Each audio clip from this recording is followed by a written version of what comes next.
Bonsoir, mes anciens abonnés et mes nouveaux abonnés. Mes amours, vous savez à quel point je suis content de partager cette histoire avec vous.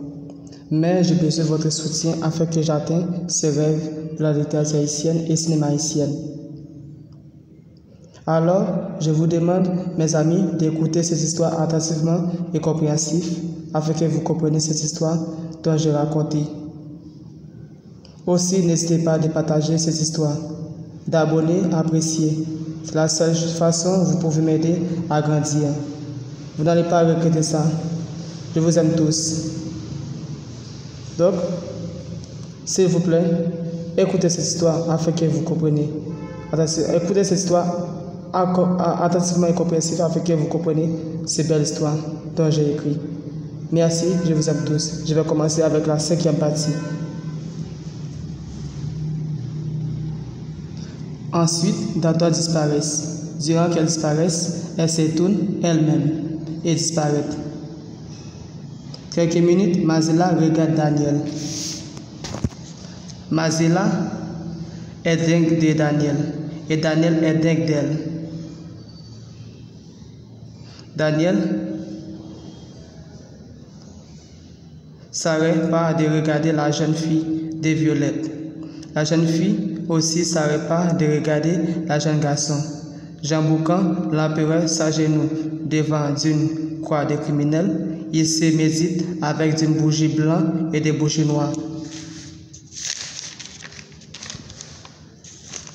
Devant la croix des criminels, devant les croix des criminels, il se jette de l'alcool au terre sous forme de triangle.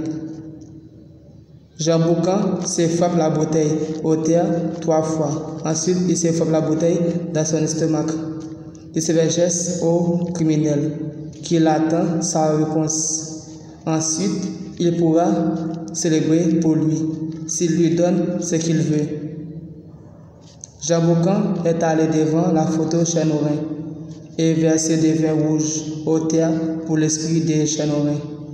Il se renverse beaucoup de vins rouges pour le démon Chanorin. Ensuite, Chanorin apparaît et il parle avec Jean Boucan. « Hé, garçon, là tu joues avec le feu, dit Chanorin. « Papa, comment ça? Je te donne des vins rouges pour travailler encore plus vite pour moi, répond-il Jean Boucan. « Non, tu me donnes des vins rouges. Si je ne peux pas boire le sang de cette fille, je vais boire de votre sang, dit-il Chanorin. « Comment ça? Je sais que tu peux achever cette fille. Je compte sur toi, répond-il Jean Boucan. « Oui, mais cette fille n'est pas aussi facile que tu le penses, dit-il Chanorin. « Papa, passons au plan B, dit-il Badigan lui. « Bonne idée, garçon. Écoutez, Jean Boucan, vous allez au Pierre Mapou demain. Vous allez adresser au Mapou et ensuite verser des rhums bitation au terre au Mapou et allumer d'une bougie blanche au Mapou. Prends 3 petites poussières de terre sur le nom de bois feu sur votre parole, dit-il Chanorin. « D'accord, maître Chanorin, répondit Jean Boucan. « Maintenant, je dois partir, dit-il Chanorin. « D'accord, merci, répondit Jean Boucan. Ensuite, Chanorin s'élève, sa main vers le haut et partit comme le vent. Jean Boucan se jette encore plus de vin rouge au terre au Chanorin. Après, il s'allume quelques bougies blanches et d'autres aux maisons mystiques. Aussi au milieu du poteau de la maison, il se jette du rhum au poteau et se dépose le feu du bougie au rhum au terre. Le feu s'allume au terre. Jean Boucan s'assit après qu'il finisse sa dévotion. Mazela se baise Daniel. Il se continue de baiser et se déshabiller. Ensuite, ils se font des pénétrations. Après qu'ils finissent de baiser, il dort. Au sommeil, Dato montre Mazela que Jean Boucan va chercher de nouveaux démons.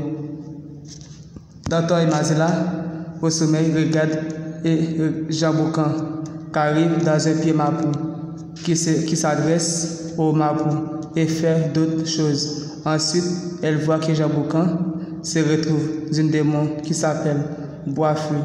Boisfeu partit avec Jean Boucan. Boisfeu se fait, Mazila se réveille au sommeil, en lui faisant peur avec des poignards. Mazila se réveille rapidement. Daniel se réveille et le regarde. Mazila lui fait continuer de dormir, de ne s'inquiéter pas. Après, Mazila continue de dormir. Quelques heures, pendant que le jour à peine s'est levé, Jean Boucan et Badigan, lui, partis à peu près 2 heures du matin. Il se marche au chemin. À l'arrivée au chemin, Jean Boucan saisit sa parole avant s'adresser au marpou. Après, il s'allume son bougie, verse des rhum au terre et d'autres choses. Il parle au marpou. Il frappe la pied marpou et jette des rhum au terre. Après toute sa magie, il ramasse 3 petites poussières de terre et se met dans une bouteille. Il partit. Avant qu'il partisse, il se jette de nouveau de rhum au terre. Ensuite, il partit. Pour la sixième partie, vous allez savoir ce que Jean Boucan va faire pour tuer la jeune fille de Violette. Et la fille que Dato a choisie aussi. Donc, n'hésitez pas d'abonner et partager cette histoire afin que tout le monde sache ce que Jésus à travers cette histoire, ce que je raconte à travers cette histoire. N'hésitez pas de partager cette histoire, n'hésitez pas d'abonner afin que vous sachiez tout ce qui va passer dans cette histoire. Ce monsieur qui s'appelle Jean Boucan va essayer de s'empêcher la jeune fille d'être vie tranquille. N'hésitez pas d'abonner à cette chaîne YouTube afin que vous connaissiez cette histoire très bien et afin que vous compreniez cette histoire. C'est une belle histoire.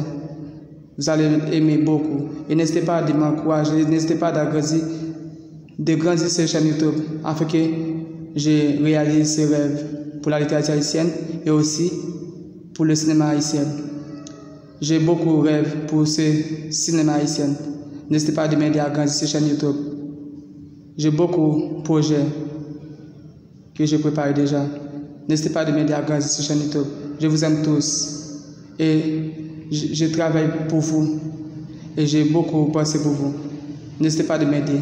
Merci. Je vous aime.